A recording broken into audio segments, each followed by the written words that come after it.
Welcome to another episode of Driving to the Race with Larry and Inelia. Hi everybody. Hi everyone. We're back. Yay! We went away actually. We did not go away. We didn't go anywhere. Yeah. We didn't go anywhere. We're driving to the race today, and we thought we'd talk about all sorts of interesting things. Yeah. Like what, Larry? Well, not much has really been going on, I don't think. We've been just sort of like pilotoning around. Well, there's a couple of things that I wanted to bring up today. In a previous episode or two, we talked about how we were taking a class. Oh, that's right, Yes, our class. I spent a lot of money on that. We spent a lot of money taking that class so that we could learn how to do podcasts properly, better, and have a larger reach. And more impact, more supportive. Make sure that it has good duration, lasts. I know, right? Besides, it doesn't get like boring for us or something. Yeah. Because we stopped driving to the Riz or something. Anyways, we took a class with Brian Rose from London Real. Yeah. And the first class or two were pretty good. We enjoyed his lectures and he was giving some good information. Good tips, good points. Mm-hmm. Yeah. And then around the third class, he came out saying that he was running for mayor of London. And I thought, well, red flag. Here's somebody who is supposed to be awake, is supposed to be giving air and time to all these individuals who are censored, anti-establishment, I suppose. And I didn't think he was subscribing to that whole voting thing, right? He's running for mayor. And it's like, I said, I don't know if I can continue with this because this guy is not really the type of person I want him up to. Anyways, we stuck to it. We carried on. We took another class. Yeah, because it was 2 months long class. Every week we'd have a call with him. Yeah. And then we'd do our workbooks and our practice and our exercises, and we have another call with him. And in the middle we'd have a call with our section teacher, I guess. Yeah. So, some of the exercises were the questionnaire that we sent out that a lot of you filled in, and we talked to some individuals about how to improve the podcast and all these type of things. So those were helpful, I thought. Yeah, they were very helpful. Yeah, they were. And then last week, at the beginning of the class, just the energy started making me feel very ill. And then he started talking about how he had It was a winner week. Yeah, this was the payoff because he got to interview two mafiosos. The head man of the mafia, who was the number one left in the list of 50 most wanted mafia people. So he got to interview him. It was like ultimate payoff. And I was like, what? How's that? Why would you give airtime to a violent criminal, right? That doesn't make any sense to me. Plus, there's two of them. He got to interview a standing member of parliament, who is a multi-billionaire as a consequence of all his parliamenteering. Yes. Also a mobster, obviously. And he was very proud of this. And then he started talking about how he would purposely find information on people to make them cry during the interview. And then you get that emotional connection, but he wasn't connected. He was just manipulating and exploiting these individuals' traumas and hurts for clicks, as clickbait. And that was too much for me. I thought, that's it. I'm not doing this anymore. And I just walked away, man. I just couldn't do it. The investment on this class was huge for us, huge. Yeah. But this is a lesson that we can all learn from, no matter how much you have invested in something, no matter how much time, money, energy, and even like friendship or connection in that sense. If it turns out that these individuals are playing a low frequency game, step away, walk away, right away. Don't try to make excuses for them. And don't try to stick it out because there's some gems in there. Don't try and stick it out because you have an investment in it. Yeah, because you paid a ton of money. Just walk away. We've seen this over and over again with cults and all those things. people say, I wish I'd just stepped away, man. I wish I'd just stepped away, but they hadn't because they pay so much money, blah, blah, blah. No, don't do that. Follow your knowing, follow your resonance of high frequency, and if it falls that far down, just step away, don't continue. And it's a real shame because I really thought that from the material, the sales material, that this was something that was going to support us and make us more able, capable, more professional, and something that was going to help us also reach a lot more people with our message of empowerment. And it's just, oh damn. Well, we can, but we're not going to do it through manipulation and well, absolutely not. I was like, man, what kind of person does that? No, it's a bit sleazy actually. It's purposely finds traumas in the interviewee's life and mentions it in the hope that they would cry. And he said, and I was hoping he would cry, and sure enough it worked. And guess what? I interviewed my dad and I made him cry, and I posted it. I didn't tell him about it. I didn't even ask him. And I was like, what? I was shocked. And then interviewing a fellow who doesn't do video, who said, I would do an interview with you, but I'm not doing video. I don't want to do video. Yeah. So they went and interviewed him on Zoom, and both of their faces popped up, including the guy who said specifically, I don't want to do video. Yeah. And so he starts to talk, and he noticed that the guy didn't say anything, so he's going to I'm not saying nothing. If he's not saying it, I'll just sneak it in. You're sneaking in. And he was texting his assistant, say, don't say anything, don't tell him. And the assistant obviously was in integrity, and said, hey, I thought you said you didn't want to do video. So you're on video, what would you like to do? And he was like, dang, why did you say that? It's like, oh my God. Yeah, so that's when we said, that's it. I had a lot of questions because, David Icke kind of launched his career, right? And his platform and everything, because he did an interview or two with David Icke, and those are the ones that got banned, and then he got banned from YouTube. You know what was kind of strange? His first interview with David Icke, he said he's in line first for the vaccine. Not David. He said it? Yeah, Brian. Brian said he was going to be in line first for the vaccine? Front of the line to get one. Well, there you go. We should have done more research, I suppose. I wasn't listening to him, I was listening to David. Yeah, me too. And and then after being banned from YouTube and Facebook and everything, that's where he sends people to Google. He uses MailChimp, who's also censoring and has been censoring individuals who are anti-vaxxers for many months now. We, in our website, ineliabenz.com, we moved on to Aweber from MailChimp because they were cutting people off and censoring people back in December. We moved. So this is not new. So he should have known this was going on, but he sends everybody to MailChimp, sends everyone to Google, he sends everyone to Facebook, all the classes. And I kept saying, don't you think there's something strange? It did seem a bit strange that we would have our class and group up on Facebook. Yeah, using Facebook, using Google, after all that happened. I don't know, it didn't fit. But like I said, the first couple of classes were really good. And we took a lot of information out of those and used it. A bit like Scientology. Oh my God, you're totally right. Yeah. It looks nice when you start, and then you find out. It looks really brilliant when it starts, and then they start, dropping off all this nasty information and see if you stick it out,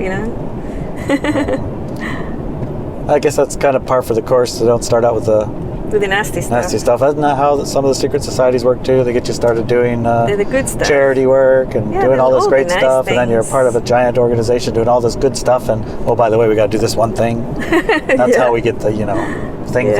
Yeah, I suppose. It's a very well people used get slowly eased into it, right? Yeah, they do. Everybody does it.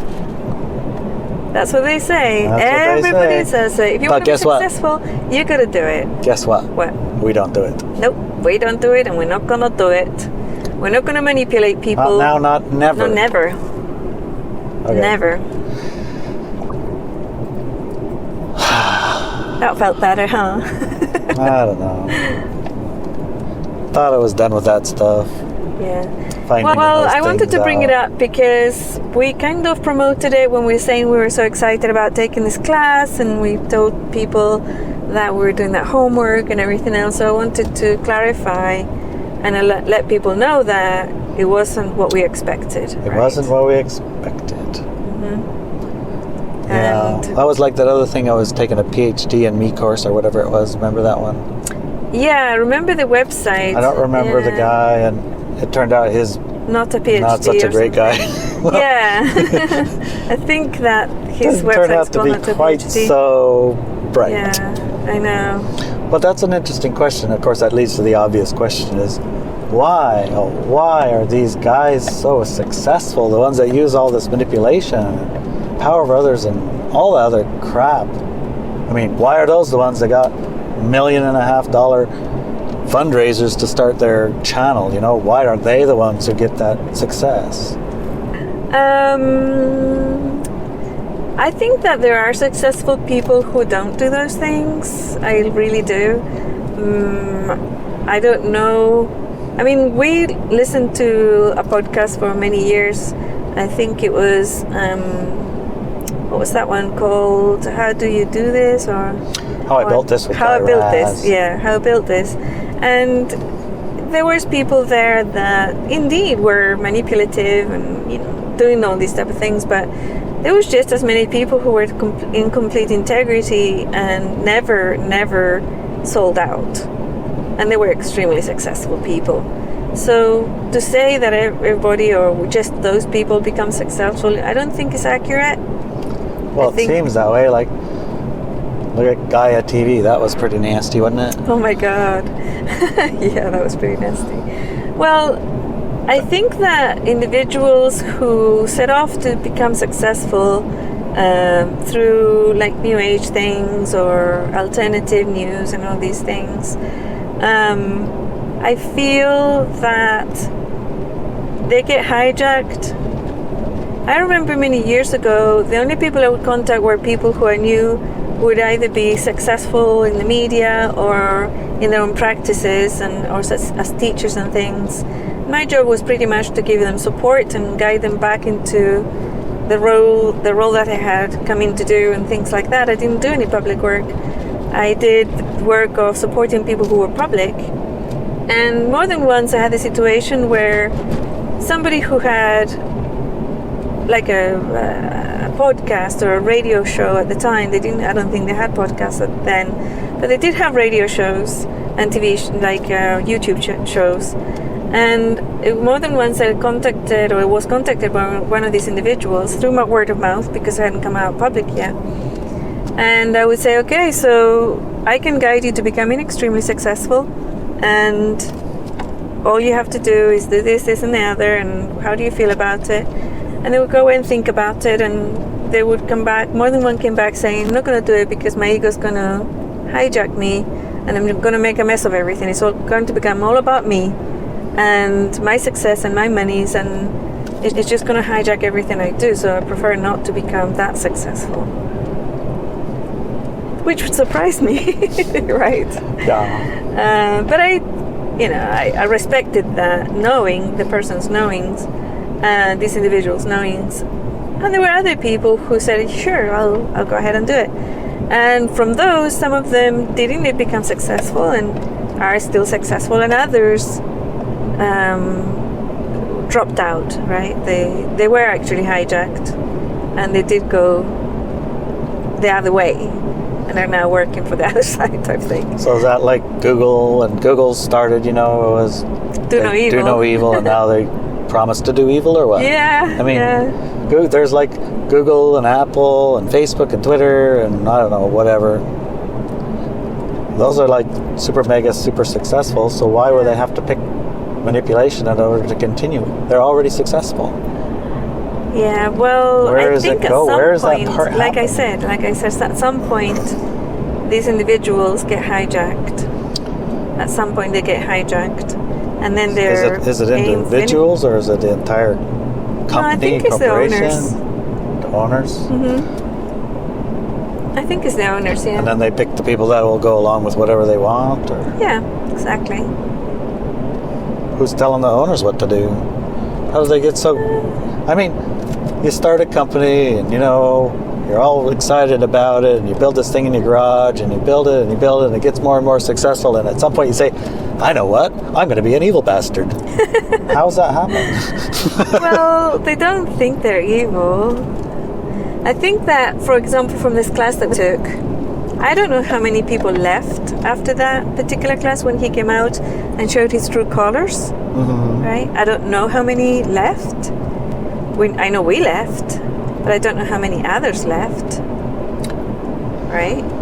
I don't either. I do know one thing though. In our group, we went from last place to first place as soon as we withdrew our energy and stopped contributing. All of a sudden, our group went to first place. Right. That's very interesting. It's very strange. So you don't think that along the line they decide to do some evil shit, they just end up doing it thinking they're doing good? I mean, how can they justify some of the actions that they're taking, like, prohibiting books or censoring people's expressions and things like that just because they don't agree with them? And they're not, bad, like Netflix and Cuties, for example, or Amazon and Dr. Cohen's book about infections and other ideas, other thoughts. When do they become the arbiter of what's okay and what's not, the censor of mass influence? How did they come to the conclusion that that's the best thing they can do is stop people from talking to other people and arbitrarily removing their entire audience as people that they don't agree with? Well, they own it, so they can do whatever they want. Right? And if something doesn't fit into their ideals, they can remove it because it's their company. Right. Of course, with you know as well as I do, when they first started and they were competing with other people and be the victim of some of those same tactics, they would be screaming and crying pretty loud about IBM, that big company that's making it impossible for another companies to show another possibility, They were the victims, and then what happened? When they were no longer the victim, they became the aggressor. They became the aggressor. Yeah, that's quite typical of victim-aggressor cycles. Shocking, huh? Yeah. In the victim-aggressor cycle, when somebody's stuck in it, if they're the victim and then there's no aggressors around, they will become the aggressor. They will. It's quite insidious that way, that cycle. It's best to step out of it. Just step out of it. Don't stay in it. So within the reality structure that we have, we somehow or other have managed to find ourselves stuck in a reality where we have to engage with massive companies that are in a victim-aggressor cycle. I mean, we have an Apple phone and we use Facebook and Google. Sure, we use the DuckDuckGo for searching once in a while. Yeah, but we have Google addresses. But we have Google Documents, and we have iPhones, and we have Facebook accounts, and we have Twitters. Yeah, so... And despite the things they're doing, we haven't been able to withdraw from them because there's no real alternative because the alternatives who wouldn't do evil shit now are doing it. Aren't able to compete in the manipulation field, right? It's like, it's like a catch-22. Not really a catch-22, I guess, but maybe that's the best term to describe it. Well, I can tell you why I'm still in all those systems, if that helps. I know, probably because the light workers that you told to get busy and make the high-frequency systems didn't do their job. Well...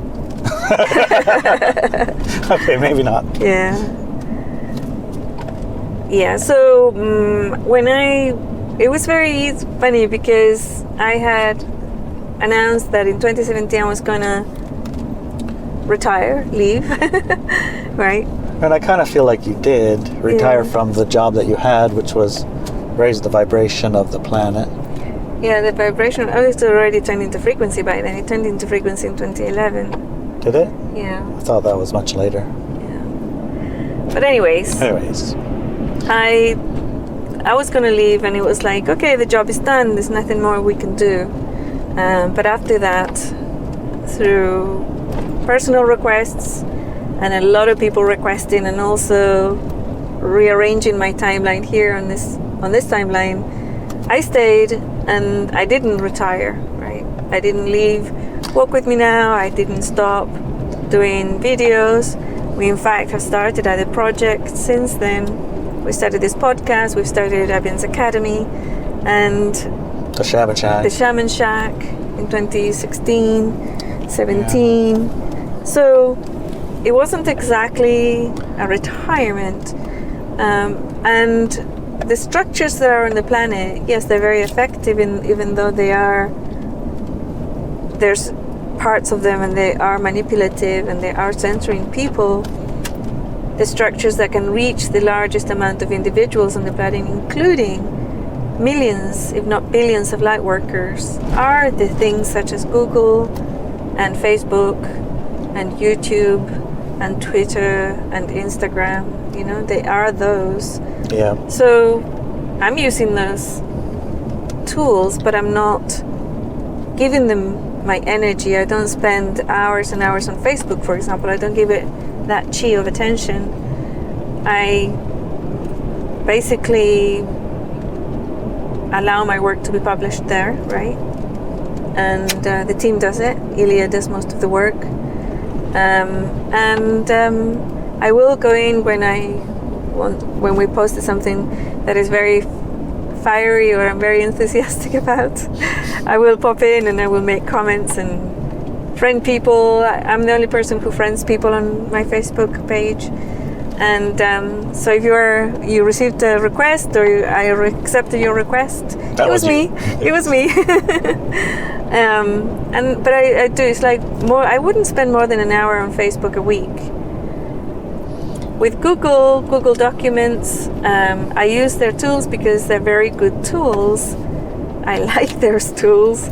I don't really use the Google groups or anything like that.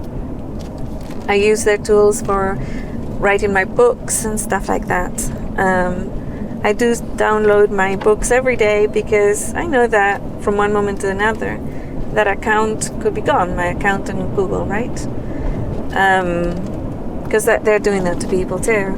Yeah, they are. So, or even all my files could be gone and all my work will be gone unless I make copies of them. So, speaking of which, have you made copies of them? How do I make copies of them? Have you? That's what I'm saying. I make copies of all my work every day. Oh, good job. Yeah, I download a copy of my book every day. When I write a chapter or half a chapter or even a quarter of a chapter, I'll download a new file. So I have like dozens and dozens of files in my computer. So that's the reason I'm using those. It's tools that you're used to and you're functioning with, and I guess the tool themselves hasn't become so polluted. The tools themselves and how you engage with them, that was my point. It's right. Like I don't go into Twitter and have Twitter wars with people, for example, right? I just post the stuff, and I remember more than one individuals would write to me on Twitter saying, oh, you're using Twitter all wrong. You're supposed to go and engage with people and answer their Twitter tweets and give your opinion, not just post all this empowerment material, right? Yeah. And I actually didn't even respond to that person. I just completely ignored them. And again, with Twitter, it's all, I think I'd say about 90% or more of the photos and 100% of the quotes are mine. And now, again, Inelia is doing that work and posting them so that we don't lose contact with those individuals who are high frequency and are using Twitter. And Instagram, again, like 99% of the photographs in Instagram are mine, and all the quotes are mine. So it's like I don't want to leave individuals behind who are still using those methods of communication.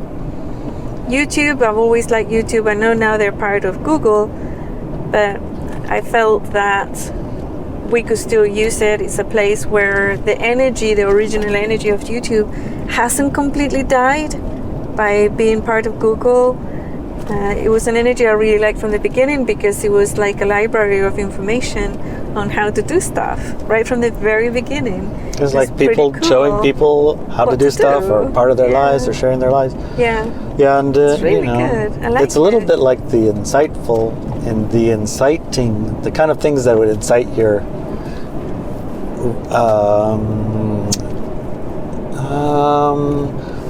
exploration, maybe. It's like the whole lockdowns and everything else. You know, the information that is censored or removed is the kind of stuff that incites your passion against something, right? It's like, Again? you know, the things that they're censoring are things that incite a passion. Oh, well, I don't engage with sense. YouTube in that way. And I know that after Google took them over, they opened it to pornography and adult channels. And I didn't like that, but I don't see those. You know, I clicked and I don't want to see them. And I don't. They don't appear in my feeds. I didn't know they did that. Yeah, they did, yeah. So I was quite happy about that. Happy about what? That they had the filter option that I didn't have to see the other stuff that I didn't want to see come up on my feed with YouTube.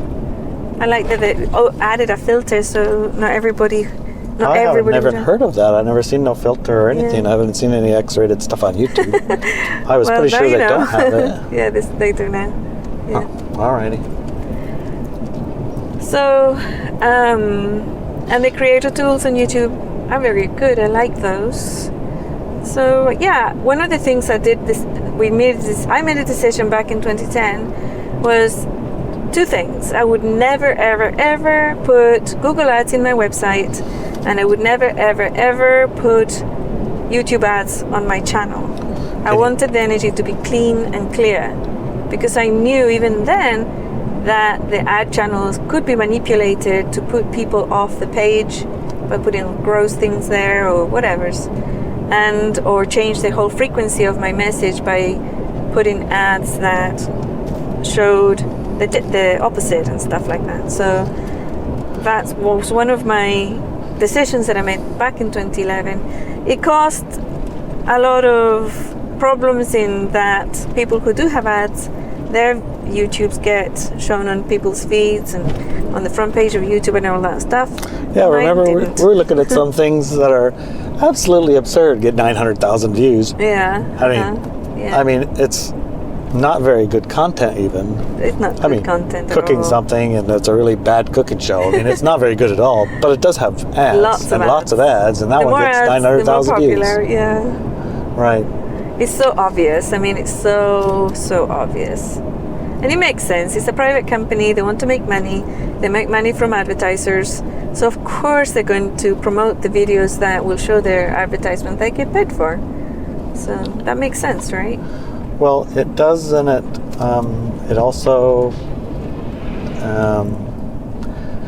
so there's slight contradiction. So if you want to be where light workers could find you, then you wouldn't have ads, or you would have ads, because the ads would mean it would be more visible, but it would be less effective. So how's it wash out? I think it's a frequency thing. I did not want the frequency of those ads to be in my material. Yeah, I don't disagree. And no, I don't know anybody on the planet who likes ads in their stuff. Mm-hmm. But I don't know anybody on the planet who doesn't like a big check. Well, I guess I do know a few. Yeah. But nobody wants the ads. But the ads make money. It's kind of like strange, right? Well, here's the thing. It's like the thing that makes money is a thing that's... a broadcaster that offers their services for free. It's free. So with that free, you have certain limitations and things. I wouldn't mind paying for the service if it meant it reached as many people as those who put ads in their videos. Of course. But that's not being offered. That's not being offered. We could also say that they're getting their content without paying for it. Everyone else used to have to pay the actors to do the work. Now they get the content for free. Right.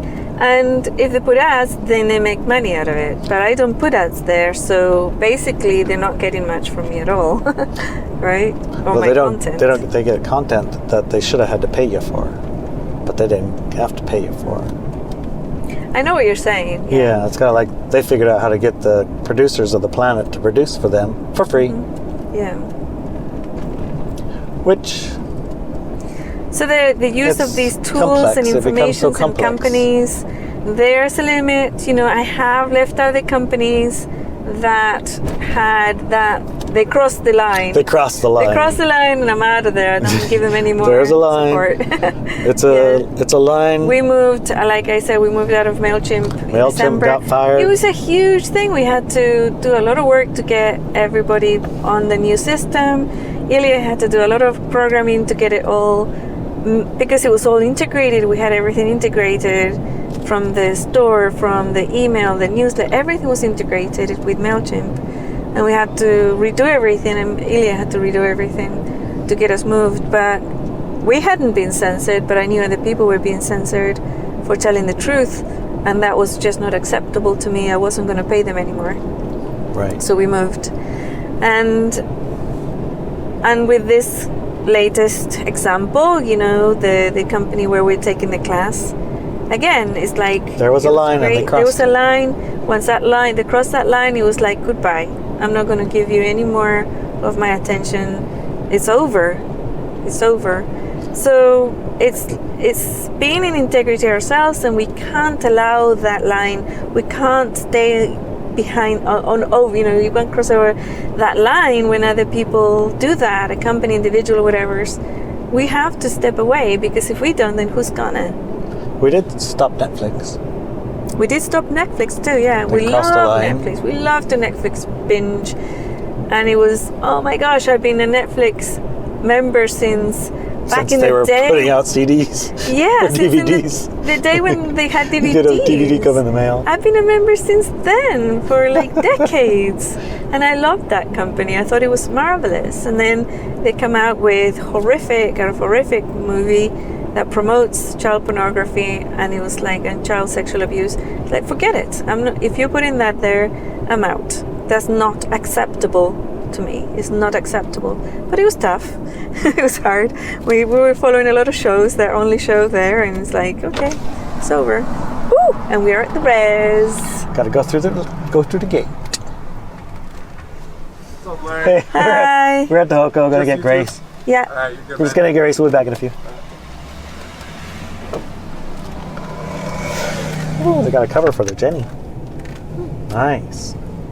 They copied us. They did. Except for theirs is very much more expensive. A very expensive version of a shed. Yeah, we built a shed around our little generator for our camper on the res, because we haven't got our electricity yet. Yeah. And the little gate here at the res line, they have this big generator for this tiny little cottage. There's nothing in there running electricity. I mean, a few lights or something. But they got a giant generator. And now... They do have a massive light at night. Yeah, but that one runs off its own generator. Oh, it does? Oh, okay. All they're running is like flash. They don't need that big of a generator. But it makes a lot of noise, so now they have a cover over it. A very nice, expensive... Shed cover. Nice. That's very nice. Much nicer. That's cool. And they thought we were going to be tourists. They're going to have to turn around. They're surprised. They were surprised it was us? Yeah. Why? Oh, because we have the camper. Because we have our camper on. Yeah, we have our camper on. Because tomorrow we're driving out of the res and down to Oregon to collect Brett. Maybe. Yes. We don't know for sure yet. We don't know for sure. Tonight or tomorrow? When do we find out? Tonight at Tonight midnight. For sure. Although you told me yesterday we would find out yesterday. Yeah, tonight and then at midnight. you said this morning we'll find out this morning. Tonight at midnight. And this afternoon you said for sure this afternoon. And now you say tonight at midnight. Okay, well I put the camper on either way. Yes. So we're going for a drive, whatever happens. I guess we're going for a ride no matter what. If we're just going for a ride to the res, go camping on our land. We'll go camping by our camper. Yeah, we can camp by our camper. Oh my goodness. Well, I think there's more to talk about. Not quite complete. I think we'll have to have a second episode of this, right? Sure. Because there's still Waverly zones in there, you know? Mm-hmm. Yeah. And the way that all of those things are so interconnected, in some ways it's like, how do you create that line, and where is that line, and who gets to decide where that line is and what that line means, and, the line, where's the line? Yeah, where's the line? When do you decide? When do you decide, okay, that line is crossed? I mean, I know it seems obvious when it's crossed. Yes. It's like, oh geez, yeah, I can't do that. Yeah. And when is that? So I guess that's part of what we probably should talk about. Yeah. I wanted to talk a little bit about that energy of that line, because many of us have warrior energies that are very, very powerful and strong, and we have to make sure we don't fall into the war energy, because that feeds the beast, right? It feeds the beast, the low frequency energies on the planet. And I remember when it was obvious, and I was feeling really sick by then, listening to this man, and then I looked into his eyes, and I said, and I felt, "You're gonna fall and burn."